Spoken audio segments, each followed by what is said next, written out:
If you're scratching your head a little bit, yes, we did just read the same story twice.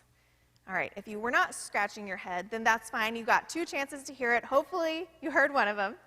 But today we read the very end of the book of Luke. Julie did a great job with that reading. And the very beginning of the book of Acts. And the Ascension is the story that kind of bridges those 2 books of the Bible. The gospel to Acts, the life of Jesus to the life of the church. We are passing the baton, as Brandon said in the kids' moment. This is the same author, Luke, who's written the gospel according to Luke, that also writes Acts, the Acts of the Apostles. And Acts is just kind of part 2. What happens when Jesus leaves and the church is kind of set loose?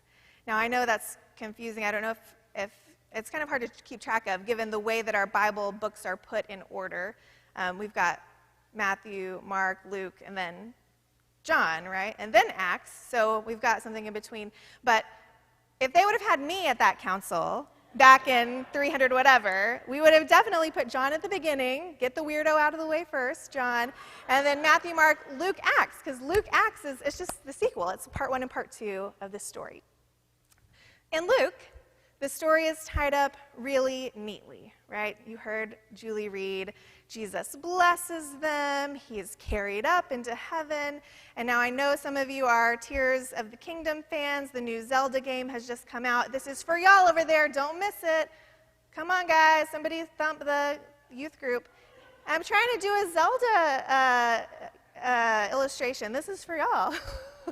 So you know how in Tears of the Kingdom, when Zelda is like there and then she kind of disappears into a ball of light, that's kind of how I imagine the ascension happening. I don't actually know. Luke says that he was taken up on a cloud. Who knows? Maybe he's interfering with air traffic control. We don't know. But there's this really mystical, beautiful moment. Jesus is taken out. And then we skip forward to the disciples who are in the temple every day worshiping. And that's the end. That's the end of the Gospel of Luke. Now, Acts, same author, is a good, he knows how to write a sequel. He starts with the same scene, but this is the expanded cut. That's what I just read a little earlier. The disciples in the Acts version have questions.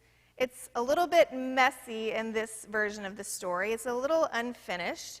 And if we carry through the Zelda reference, stick with me, guys. This is like after Zelda ascends, and then you talk to like some other guy about what the mission's going to be. You know, it's the beginning of the video game. It's the beginning of the story. Same thing in Acts. All right, you're welcome. Y'all can go back to talking. But here are the questions that they're bringing to the table. The disciples are asking, is this the time that you will restore sovereignty to Israel? In other words, are you finally going to do what we wanted you to do all along? Are you going to finally do what we expect you to do? Can we recruit the army now, Jesus? Can we prep for battle? Are we going to get ready to regain political control? They're like drooling. They like see the power. They're ready for it. And Jesus, bless his heart, you can almost hear his eyes rolling, right? He says, it is not for you to know. Stop trying to know. Stop it. This is how I talk to my kids sometimes. I'm like, just stop it. This is how Jesus is talking to the disciples at this point. Stop trying to know everything. Stop trying to impose your ideas of what should happen onto God. You don't get divine knowledge by following me. You do get a promise of divine power. And of course, we're going to talk more about that next week at Pentecost. But Jesus says the Spirit will come upon you and give you power to be my witnesses. Not power to know, not power to fight, not power to rule, but power to be. This is tough for me. As an Enneagram 1, I'm a doer, right? But this is something that I struggle with, and this is something that those initial disciples struggled with. We'll watch them struggle with it all through the book of Acts. And I think this is something that the church has struggled with ever since, right? That Jesus did not come to give us knowledge. Jesus did not come to give us a holy to-do list or a victory or power over something else, but power to be. To be witnesses to Jesus' way of being, right? Jesus' way of life. To be like Jesus was and like Jesus is. We're not commissioned out at the Ascension to go and win something, but to be a certain kind of people. And this is kind of the thread throughout all of Jesus' teaching in the Gospels. You would think that they would pick up on this now. You would think that we would pick up on this now. But we're still struggling. So I want to introduce you today to a game. Are y'all up for it? Y'all keep going with my experiments, and so I'm just getting more bold. So here we go. I'm going to introduce you to a game called Loser Ball. Has anyone played this? Oh, good, okay. If you're on this side and you want to play, you might want to just hop on over into this area so that you make sure you can, get in. If you're not sure you want to play, you can stay there. You can join us later. It's totally fine. But Loser Ball is not about winning. It's not about strategy. It's about how we show up for each other and who we are together. So, I got the wrong page there. Hold on a second. I'm getting ahead of myself. All right, so we're going to practice shifting our perception. This is what Jesus is doing all the time, right? Working on us to shift our perception. We're not doers or knowers. Jesus is calling us to be a certain kind of people. So we're going to play Loser Ball to practice shifting our perception, and the rules are, there are no rules. Don't hurt anyone, though, okay? And the ball is very soft and malleable, so it should be okay. But actually, there is one rule. The rule is you must drop the ball. If the ball is thrown to you, you may not catch it, okay? You can dodge out of the way. You can bounce it off of you like a soccer ball. You can fumble it fantastically, whatever you want to do, but you may not catch the ball, okay? So that's the first part. And the second part is whenever someone drops the ball or doesn't catch it, the rest of you are going to cheer and say affirmations of this person like crazy, okay? So if you're with us at home, you can do this at home too. If you've got somebody there, just pick something soft to toss around to each other. Don't catch it, and then cheer for each other when you drop it. If you're by yourself, you can do this with yourself. Cheer for yourself when you drop whatever it is that you've got laying around. Again, nothing breakable, please. All right, so now when I'm talking about affirmations, I don't want to hear like, oh, you'll do better next time. Like, no. I'm talking about like, wow, what a great dodge. Or what's some other examples you could give? Let's start thinking. Like, beautiful, what was it? Way to go, yes, beautiful fumble, things like that, okay?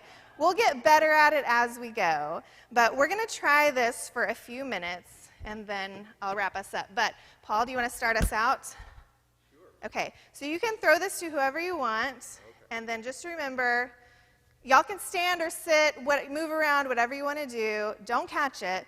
And then after they've not caught it and we've cheered, then someone near the ball can get it and throw it, okay? All right, ready, set, go. Loser ball.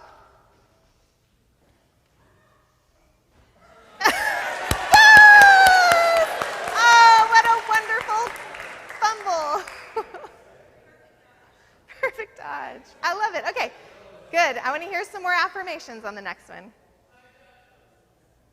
All right, these pews are really in the way. Sorry, y'all. Oh, nice hit! Wow, he bounced it right off of him. Excellent! Didn't even need to move, just sat there. Excellent. Oh! Wonderful miss, wonderful miss.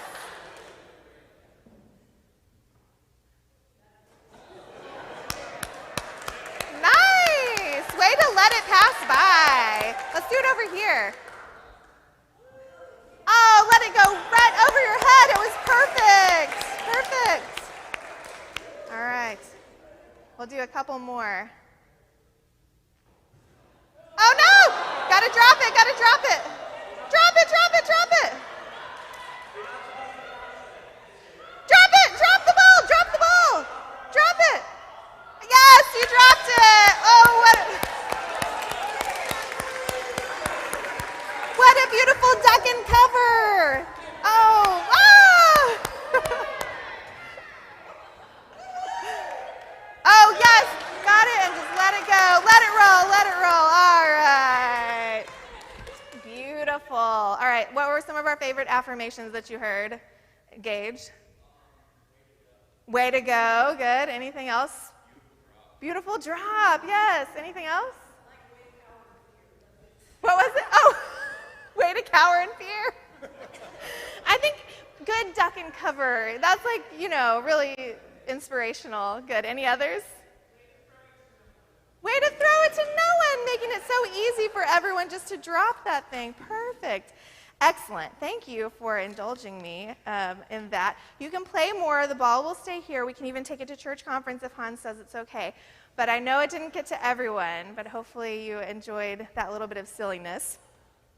But loser ball is not about winning or strategy. It's about showing up for each other, right? How we show up for each other when we're together, right? So it's a silly game, but I hope it shifts our perception away from the world's obsession with winning and perfection and competition and being right, and toward a goal of being who Jesus asked us to be, right? The commission to just be Jesus-y people. People whose lives bear witness, being a witness, right? Bear witness, reflecting Jesus' way of living in our world, God's love and peace and justice. So God calls us in Jesus' ascension to be people who show up for each other, who cheer for each other when we drop the ball, because we're going to drop the ball, right? It's a part of the game, not just in the game loser ball, but in life. Can I get an amen? Anybody willing to admit that? Yeah. What are some ways that you have dropped the ball? I know they're all popping into your heads. They're definitely popping into mine. What are some ways you've dropped the ball? Congratulations. You're human. Yay! Everyone clap for each other. Come on. No, seriously. You looked fabulous on that fumble, y'all. Sometimes things are thrown at us that we need to let go, right? That we don't need to catch, that were never ours to catch, that we need to just sit and let fall to the side. Very nice job. I've seen a few of those. Sometimes we find ourselves juggling way too much, exhausted, depleted, focused on keeping all the balls in the air and neglecting who we are on the inside. It's okay to let some things go. Some things can just drop. Some things your siblings will pick up for you. I think this is a powerful shift that Jesus calls us to. Personally, just as humans, away from what will I do? What will I do in the world, right? To who will I be? It's significant. And I think it's a powerful shift to keep coming back to as a church family, too. We've got to come back to this over and over again. We're never going to get it just right because we tend to ask questions like what the disciples asked at the ascension, right? How can we grow? What's the right answer? What's our 10-year plan? How many programs can we sustain? Our different versions of, is this the time when you'll do what we've been waiting for you to do, what we wanted you to do all along? And Jesus responds to us just like Jesus responded to those disciples. It's not for you to know, right? That's tough. But it's not for you to know what God is doing. It's not for you to prescribe what God should do. Those aren't the right questions, right? The question is, who will you be? UBC, who will we be in the world? And the story of Jesus' ascension, such an important story that it closes one gospel and opens the book of Acts. This is how the church gets its start. Looking up in confusion.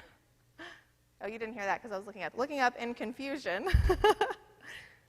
Left unfinished.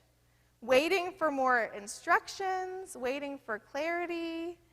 And as Jesus was taken up, the two heavenly beings appear and say, stop staring up. Stop looking into heaven. Stop trying to figure everything out. Go and be.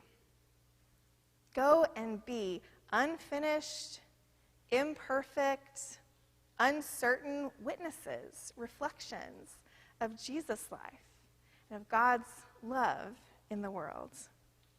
So, beloveds, this Ascension Sunday, may we hear God's command, Jesus' commission to go and be. Amen.